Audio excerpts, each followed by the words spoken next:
جی اب ہم اور آپ ذرا اپنا جائزہ لیں، اپنے آپ کو دیکھیں. ہمارے یہاں بہت افسوس کے ساتھ اور بہت معذرت کے ساتھ اگر ہمارا کسی کے ساتھ کوئی معاملہ ہو جائے، لڑائی کی شکل میں، جھگڑے کی شکل میں یا کسی اور شکل میں، اور جب ہم اپنی ایف آئی آر لکھاتے ہیں یا اپنا مقدمہ لکھاتے ہیں یا اپنی چیزیں اس میں لکھاتے ہیں تو ہم اتنا نیچے گرتے ہیں کہ اس کی کوئی حد اور انتہا باقی نہیں بچی. آپ جانتے ہیں ایک نہیں 2500 کیس لوگوں نے مجھ کو بتائے کہ صاحب مولانا صاحب میرا دور دور تک کوئی واسطہ نہیں تھا، لیکن میں نے ذرا سے کام کیا تھا، ذرا سے بات کہی تھی، ایک جملہ کہا تھا، اس جملے کی وجہ سے جو چیزیں لکھائی جاتی ہیں، جو وکیل ان کی رہبری کرتے ہیں، اگر میں صحیح کہوں ایسے وکیل جو ان چیزوں کی طرف رہبری کرتے ہیں وہ شیطان کے چیلے اور شیطان کے ایجنٹ اور دین کے دشمن بلکہ انسانیت کے دشمن.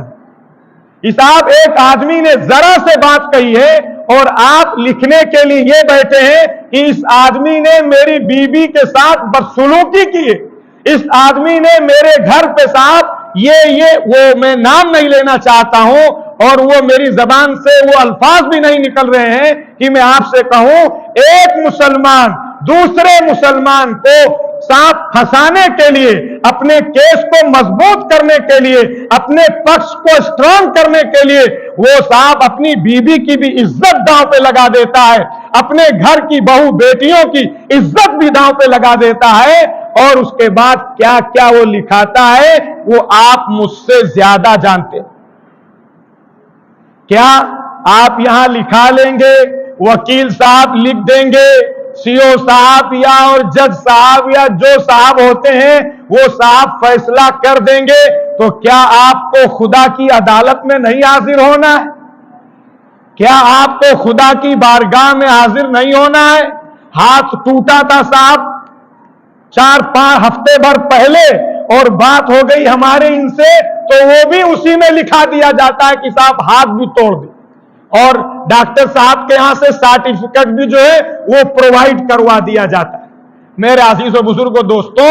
دنیا سرٹیفکیٹ دے، دنیا صاحب کیس جو ہے وہ درج کرے، لیکن کیا ایک مسلمان کے لیے زیب دیتا ہے؟ ٹھیک ہے، آپ کو اگر آپ کا کوئی کیس ہے، آپ کی کوئی بات ہے، تو آپ جتنی پہلی تو کوشش یہ ہونی چاہیے کہ ہم رسول کے ماننے والے ہیں، ہم اللہ کے پیغمبر کو ماننے والے ہیں، جنہوں نے اپنے دشمنوں کو معاف کیا، جنہوں نے گالی دی ان کو معاف کیا، جو آپ کے خون کے پیاسے تھے ان کو معاف کیا، جنہوں نے آپ کو اپنے گھروں سے نکال دیا ان کو معاف کیا، جنہوں نے آپ کے چچا کو قتل کیا اور اس کے بعد ان کے ناک کان کاٹے اور ان کا کلیجہ چبایا ان کو معاف کیا. اور یہ ساری چیزیں آپ صلی اللہ علیہ وسلم کی زندگی ہم سنتے ہیں، پڑھتے ہیں. یہ ساری چیزیں ہمیں جب ہم کسی اس طرح کی سچویشن میں ہو تو یاد آنی چاہیے، اور یہ دل و دماغ میں رکھنا چاہیے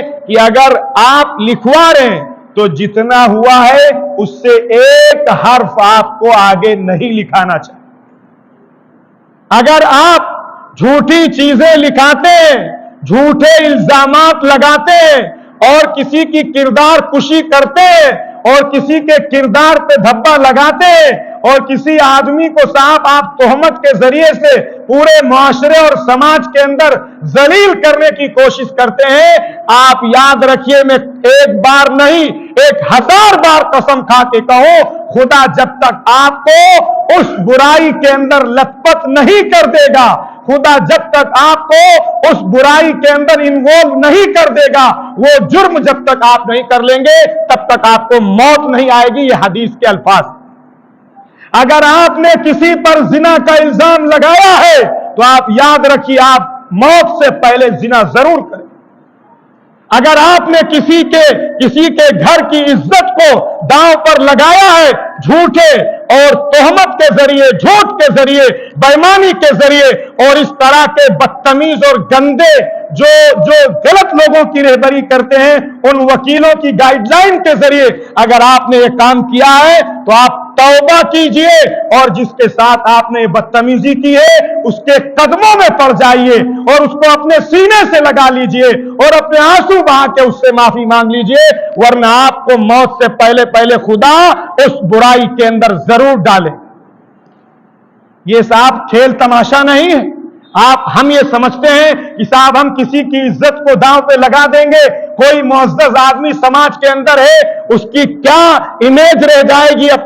اپنے گھر میں اپنی فیملی کے ساتھ اور اپنی فیملی کے ممبروں کے ساتھ اور معاشرے کے اندر. آپ ایسا کوئی غلط کام نہ کیجئے. دنیا کرتی ہے, دنیا راستہ دکھاتی ہے, اور وکیل صاحب اور جو بھی اس طرح کے لوگ ہیں ان کے پاس آلریڈی ایک فارمیٹ رہتا ہے جس میں سارے کرائم اور ساری برائیاں ایک ساتھ سمیٹ دی جاتی ہیں. کسی کا چھوٹا جرم ہو, کسی کا بڑا جرم ہو, کسی کی بڑی غلطی ہو, صاحب وہی فارمیٹ پہ اس سے دستخط کرا کے اور اس کو آگے جو ہے فارورڈ کیا جاتا ہے, یا اور جو کچھ بھی پروسیس ہوتے ہیں وہ کیے جاتے ہیں. مسلمان کا یہ کام نہیں, نبی کے ماننے والے کا یہ کام نہیں ہے. اور نبی کے ساتھ محبت رکھنے والا, نبی کے ساتھ عشق رکھنے والا, نبی کے ساتھ تعلق رکھنے والا, نبی کے نام پہ نعتیں گانے والا, نبی کے نام پہ جلوس نکالنے والا, نبی کے نام پہ اپنے عشق اور محبت کا اظہار دکھانے والا اگر اس طرح کی کوئی ایکٹیویٹی کرتا ہے تو اپنے آپ کو نبی کے ماننے والوں کی فہرست میں بالکل شامل نہ کرے, وہ اپنے آپ کو الگ کر لے. اس لیے میرے عزیز و بزرگوں دوستوں, سیرت النبی کا یہ بنیادی پیغام ہے کہ ہم صبر سیکھیں, ٹولرنس سیکھیں, پیشنس سیکھیں, لوگوں کو معاف کرنا سیکھیں, عفو درگزر کرنا سیکھیں, ایک دوسرے کی عزت کرنا سیکھیں, ایک دوسرے کو انگیج کرنا اور برداشت کرنا سیکھیں. اگر ہم نے یہ کام کر لیا تو بہت ساری سماج کی وہ برائیاں ہیں جو صرف ہماری ان چیزوں کے ذریعے سے آسانی سے حل ہو جائیں گی. اب آگے, یہ تو اخلاق کی ایک بات تھی. آپ صلی اللہ علیہ وسلم کے جو اخلاق کا چیپٹر تھا اس میں یہ ایک چیپٹر پہ روشنی ڈالی گئی ہے, آپ کا صبر, آپ کی استقامت, آپ کی برداشت, آپ کا عفو درگزر اور آپ کا دوسروں کے ساتھ کیسا سلوک تھا, اس پر روشنی ڈالی گئی ہے. آئندہ اس پر روشنی ڈالی جائے گی کہ سماج کے اندر جو بہت پیسے والے لوگ ہیں اور بہت غریب لوگ ہیں ان کو جو ہے وہ موڈریٹ کرنے کے لیے اور اعتدال میں لانے کے لیے آقا صلی اللہ علیہ وسلم کی کیا تعلیمات تھی, اور آقا نے کیسے جود و سخا کے ذریعے سے پوری دنیا کے انسانوں سے پاورٹی کو دور کرنے کے لیے کیا سلیوشن دیا ہے, اس پر گفتگو ہوگی. اللہ تعالی ہم سب کو عمل کی توفیق عطا فرمائے. وآخر دعوانا الحمد للہ رب العالمین.